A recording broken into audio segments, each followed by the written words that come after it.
bagaimana dari konseling kita kemarin itu apa yang Fran rasakan?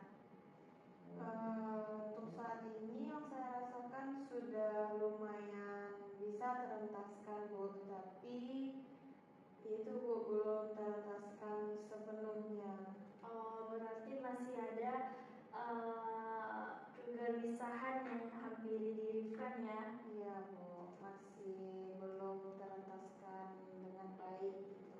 Baik, kalau begitu apa ya yang akan kita bicarakan pada hari ini? Rasanya masih hampir sama dengan permasalahan yang kemarin Bu. Oh, permasalahan yang kemarin Fran ceritakan kepada ibu ya? Iya. Apa itu? Ya itu Bu, sulit untuk saat ini. Saya masih sulit untuk mengatur waktu antara belajar, buat tugas dan juga organisasi Bu. Memangnya kegiatan saat ini sangat padat ya Fran? Lumayan padat Bu, karena kan juga sekarang ini udah di semester akhir kan Bu. Oh iya, semester akhir banyak tugas ya yang menumpuk. Coba Fran jelaskan apa saja tuh kegelisahan dan tugas Fran. Oke, kalau dari belajar dulu ya Bu, kalau dari kuliah itu sulit mengatur waktunya karena beban tugas yang sangat banyak Bu, apalagi tugas akhir. Kemudian yang memang tugas akhirnya itu per mata kuliahnya itu seperti tidak ada deadline yang gimana ya Bu, deadline-nya itu mepet-mepet semua Bu. Jadi itu membuat saya kewalahan untuk mengatur waktu untuk membuat tugasnya. Kemudian kalau di organisasi itu karena sekarang ada beberapa kegiatan besar yang memang harus dilakukan dan itu juga salah satu tanggung jawab saya di organisasi. Jadi karena kedua-duanya ini sama-sama penting, saling sangkut paut juga Bu. Jadi sulit untuk saya mengatur waktu yang pas dan tepat kapan saya harus membuat tugas. Misalkan ketika saya ada tugas yang akhirnya menumpuk, tapi di sisi lain saya juga harus ada rapat gitu Bu. Jadi saya susah untuk mengatur waktunya. Berarti kegiatan organisasi Fran ini menurut Fran sangat mengganggu untuk Fran mengerjakan tugas atau bagaimana? Kalau dibilang mengganggu tidak Bu, soalnya kan ini juga sebelum saya bergabung kan juga itu keputusan saya sendiri Bu. Namun di segi manajemen waktunya yang saya kurang bisa Bu. Berarti Fran belum bisa membagi waktu antara organisasi dan mengerjakan tugas ya? Iya benar Bu. Tadi Fran mengatakan Fran mengikuti organisasi ya.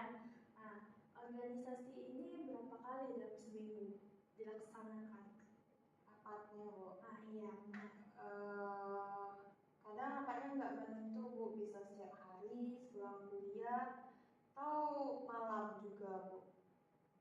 Lalu mengerjakan tugasnya bagaimana? Nah itu kalau untuk sekarang saya menyicil tugasnya Bu. Kadang ketika rapat atau menunggu teman-teman yang lain hadir rapat itu saya mengerjakan tugas.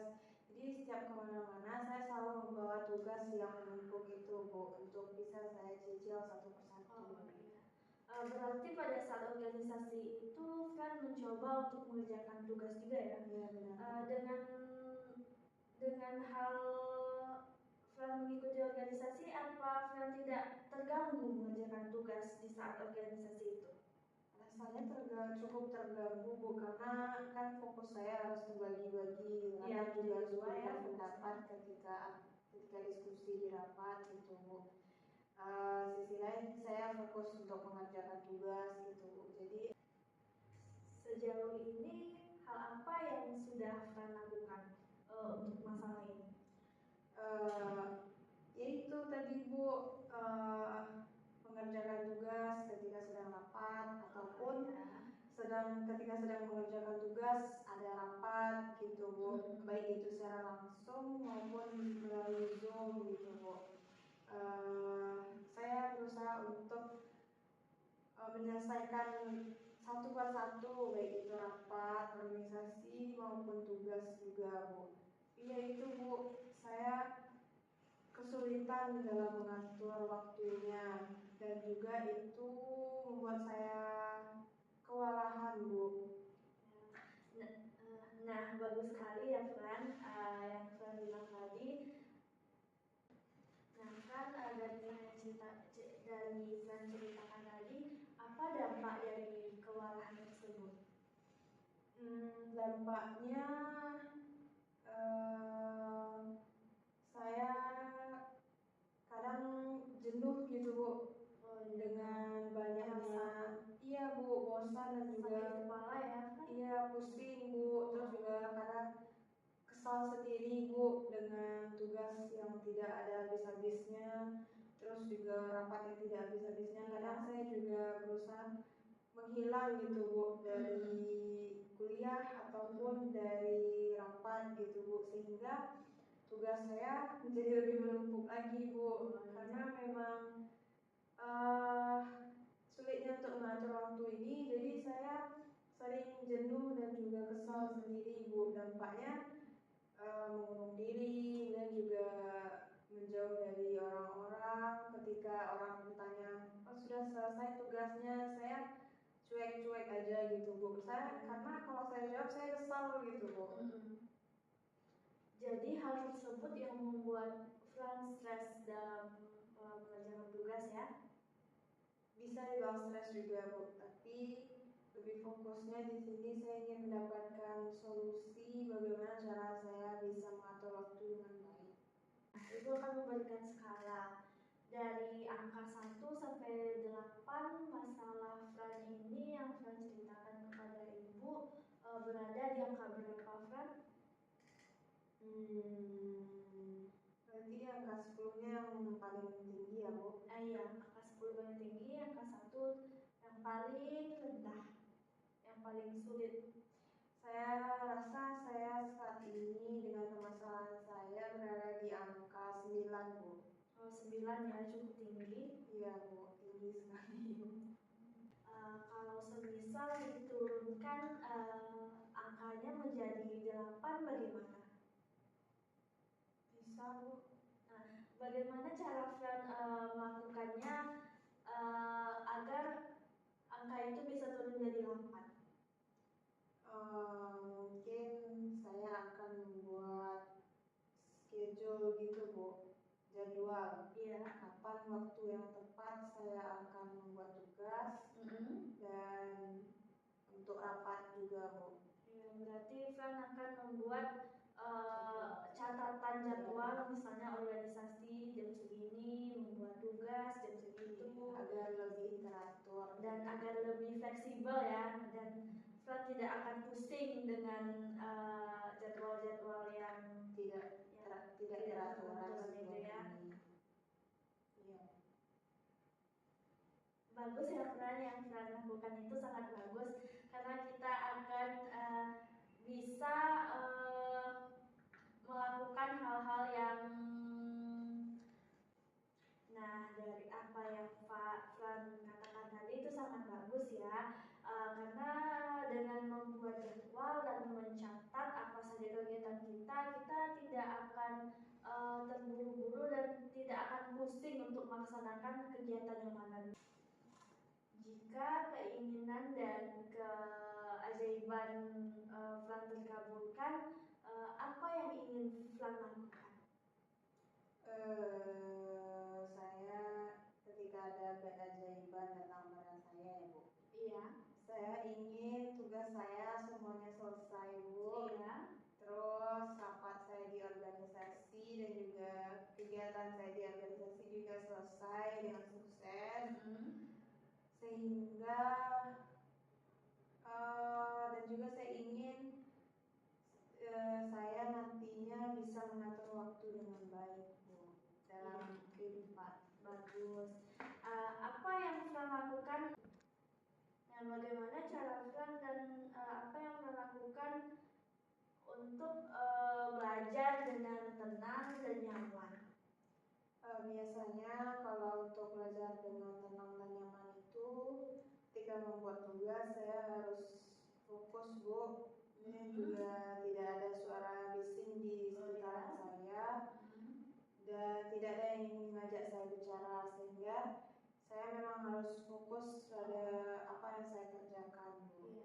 Berarti Fran kalau mengerjakan tugas itu harus fokus tanpa gangguan dari orang lain dan butuh ketenangan. Dan dengan begitu Fran akan nyaman mengerjakan tugasnya dan lancar, seperti itu ya? Iya, Bu, betul. Nah, sangat bagus sekali ya Fran. Nah, tuh anak. Oh, ikut tak anak? Nah, dari cerita Fran tadi, apa masih ada kegelisahan yang ingin Fran sampaikan kepada Ibu? Rasanya tidak ada lagi, Bu. Cukup itu saja. Oh, syukurlah. Berarti sudah cukup ya? Iya, Bu. Kapan Fran akan melakukan solusi yang kita bicarakan tadi? Setelah selesai dari konseling ini, Bu, insya Allah saya akan langsung menerapkannya. Bagus ya, Fran. Kira-kira Fran, kapan Ibu bisa mengetahui dari solusi yang Fran lakukan? Saya akan menghubungi Ibu setelah ini, karena kan juga sudah punya nomor WA Ibu. Nah, ketika solusi itu sudah saya terapkan, saya akan memberitahunya kepada Ibu lewat WA. Ya, bagus ya Fran. Ibu akan bersedia membantu kembali Fran untuk mengentaskan masalah Fran tadi. Bagaimana perasaan Fran setelah kita melakukan konseling tadi? Saya sangat senang, Bu, karena saya sudah konseling dengan Ibu, sehingga saya mendapatkan solusi terbaik dari permasalahan yang sudah saya ceritakan kepada Ibu tadi, Bu. Dan juga saya merasa cukup lega. Permasalahan yang rasanya mengganggu saya akhir-akhir ini mendapatkan solusi sekarang, Bu. Alhamdulillah, berarti kita sudah mendapatkan solusi dari konseling kita tadi ya.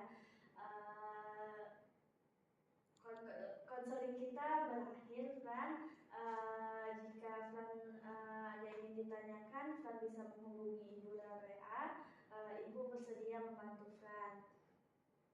Terima kasih Fran telah konseling pada hari ini. Terima kasih juga, Bu, sudah membantu saya.